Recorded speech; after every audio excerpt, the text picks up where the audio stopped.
This is a CJSR podcast. Volunteer-powered, Listener-supported, campus and community radio. Radio and podcast. Ooh, how did you discover Faro? We discovered Faro from my cousin who told me that it was a cool place for hipster kids like me.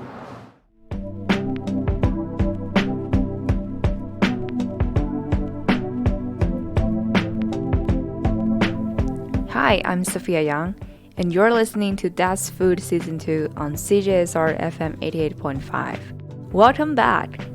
As you may already know, we specialize in telling food stories in Edmonton, Alberta, and we've produced a whole series of podcast episodes in the first season. We interview people in the food industry and normally focus on one specific topic, organization, or individual. But in this episode, we're trying something different. And it's like a more tricky way of storytelling. Since we're living in this extraordinary time, and as someone who also works in the food industry, I'm 100% sure things have changed in our food scene. Which kinda encouraged me to do some vibe check on my fellow community members.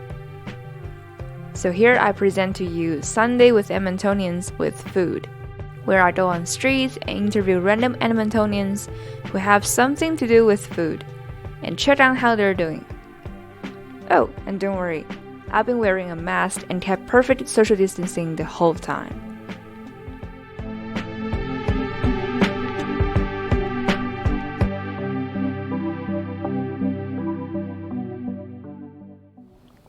My plan for today is just to walk along White Ave and see people who live in Darnall, Old Strathcona, and probably Ritchie, to see how they're coping with the pandemic and how they're enjoying their Sundays.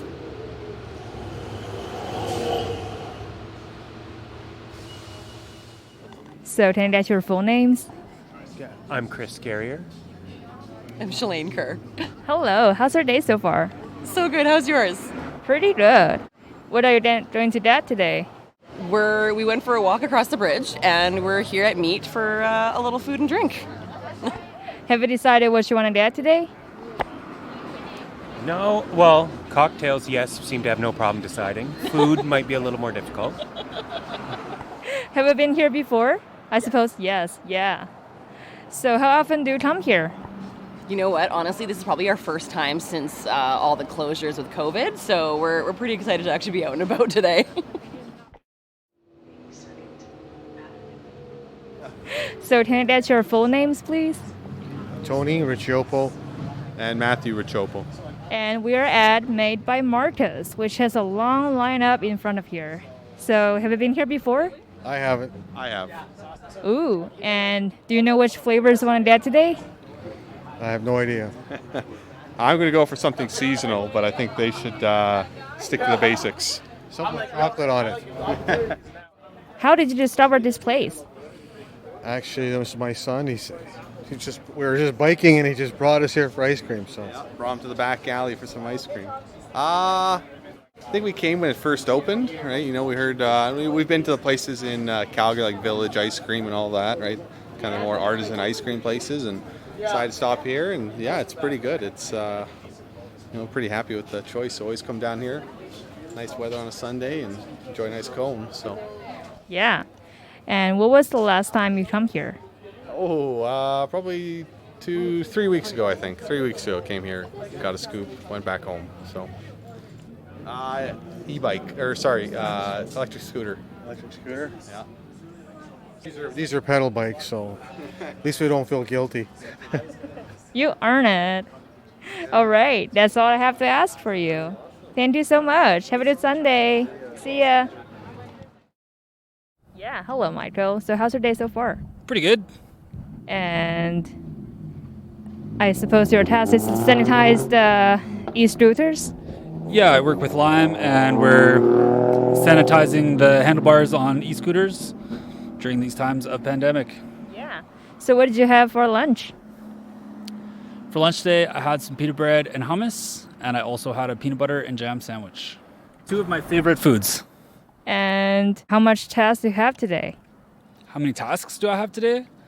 Well, the main task today is sanitizing scooters, and I got 8 hours worth of that. So And how many hours do you have done? about 6. And what you want to have for dinner? I've been eating lots of pasta lately. A lot of chopped up onions, blue oyster mushrooms, tomato sauce, turmeric, garlic. That's some balanced meal. All right, I guess that's all my questions. Cool. And our podcast is called That's Food, so you may want to hear your voice on it. Very cool. That sounds good.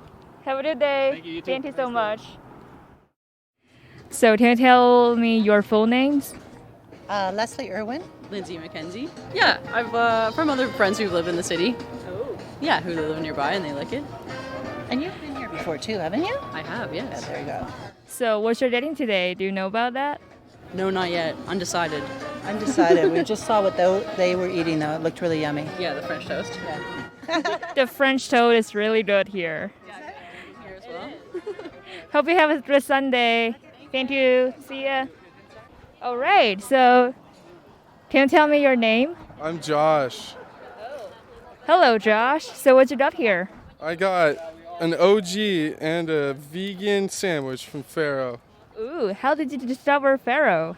We discovered Faro from my cousin who told me that it was a cool place for hipster kids like me. That sounds amazing. And do you come here often? Only on special occasions for a treat. Oh, so you need a treat today?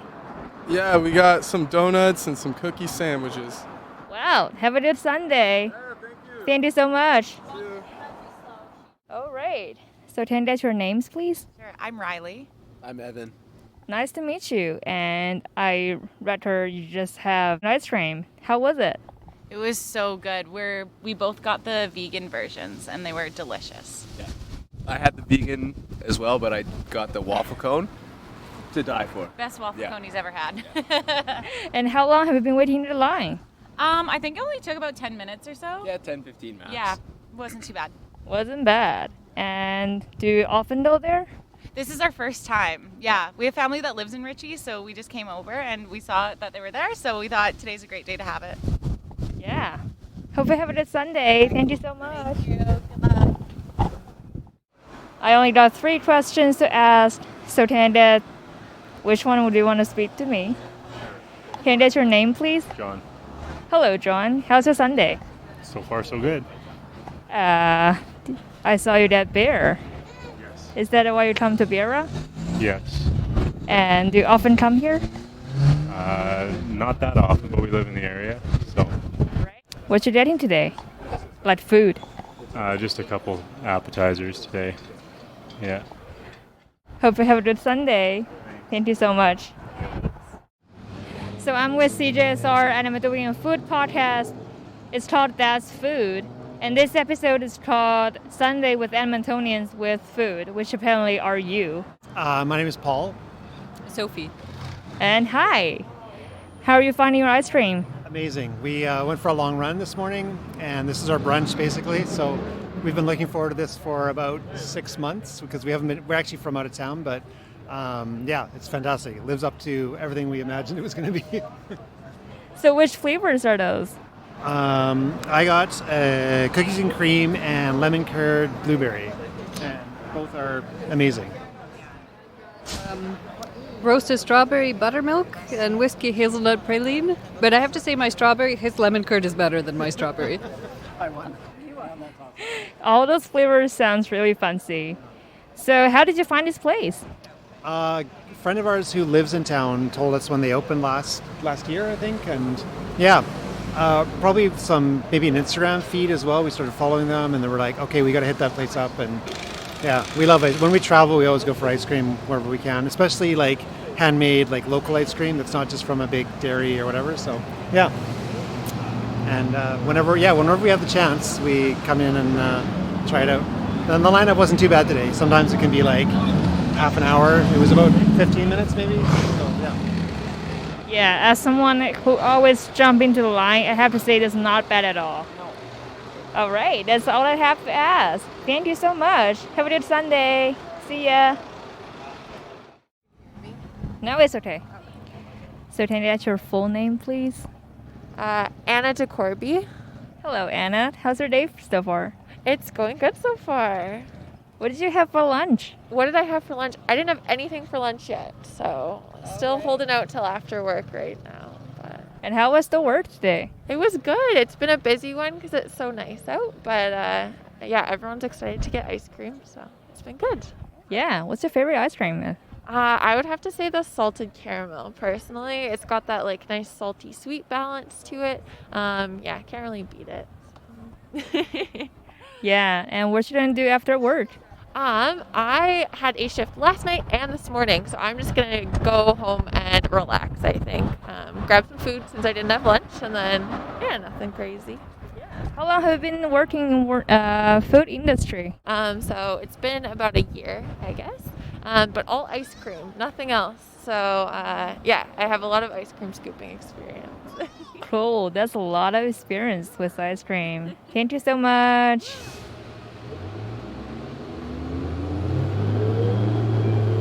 This is the end of summer 2020. I remember the other day one of my friends at work told us about how she would video 2 seconds every day from her summer life in the past few years.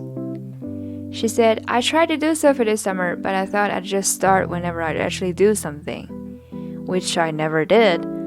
I wake up every morning, I eat, I go to work, I take summer courses, and then I eat again, then I go to sleep. I said, if anything, you should totally label that tape as summer labor. There was no festival, no live music, no performances, and hopefully no party. And the Oilers didn't make it into playoff. Oh, that's harsh. But we're still living. I appreciate every single person who was brave and enthusiastic enough to share their lives in front of my microphone and didn't run away from me in public. Well, I also truly understand those who did run away from me. Oh yeah, there were at least half of the people approached who refused to be interviewed. I wonder why content producers never thought about that part. You could easily imagine how terrifying it would be for both the producer and the interviewee, right? This isn't the best time for interviewed interviews. If I stared at anyone during the street artist, I never meant to do so, and I feel really sorry. At this point, it's important to keep in mind that we shouldn't take rejections personally. No matter how you find this whole experience, I hope you're doing fine and keeping safe. And if you're listening to this episode on a Sunday, I genuinely wish you have some good food with you on your dish.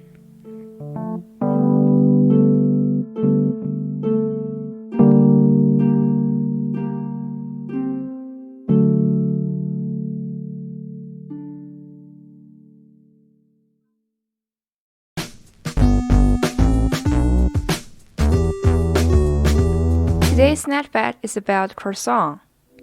Did you know that the croissant is originally from Austria, but not France? The Tiefwelle. Okay, so that's a German word. And I don't speak German, and that was the best I can do, alright? The Tiefwelle, the ancestor of the croissant, stretches back to the 13th century in Austria. The modern croissant saga began in 1683, when the invading Turks attempted to tunnel underneath the walls of Vienna during the Ottoman siege of the city. The modern croissant saga began in 1683, when the invading Turks attempted to tunnel underneath the walls of Vienna during the Ottoman siege of the city. Fortunately, bakers working through the night heard the sounds of the Turks digging and alerted the city's defenders. King John III of Poland arrived in time to defeat the Turks. Following the Ottoman defeat, according to some accounts, Austrian bakers wanted to celebrate their victory by creating a pastry that would symbolize the crescent moon that appears on the Turkish flag. The Tiefwelle, the German word for crescent, became that symbol. The Tiefwelle made its way to France in 1770, when Austrian-born Marie Antoinette was offered in marriage to the future French king. Marie Antoinette felt homesick when she arrived in France and missed Austrian cuisine. The royal bakers decided to make Tiefwelle in her honor, which they subsequently named croissant. Slowly, the pastry became more famous and has started to spread throughout France. Today, you can still find a Tiefwelle croissant in Parisian bakeries such as the famous Boulangerie Choux at 69 Rue de la Faisanderie 75016.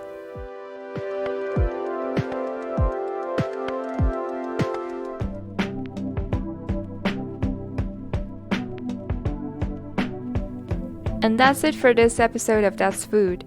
Today's episode was produced by me, Sophia Yang. Our music is by Dad Hoyer. You can find all our episodes on Apple Podcasts and Spotify, and our website, that'sfood.transistor.fm. You can contact us at thatsfood@cjsr.com. We are That's Food CJSR on Facebook and Instagram. That's Food is produced at CJSR in Edmonton, on Treaty 6 territory. But is it food? That's food!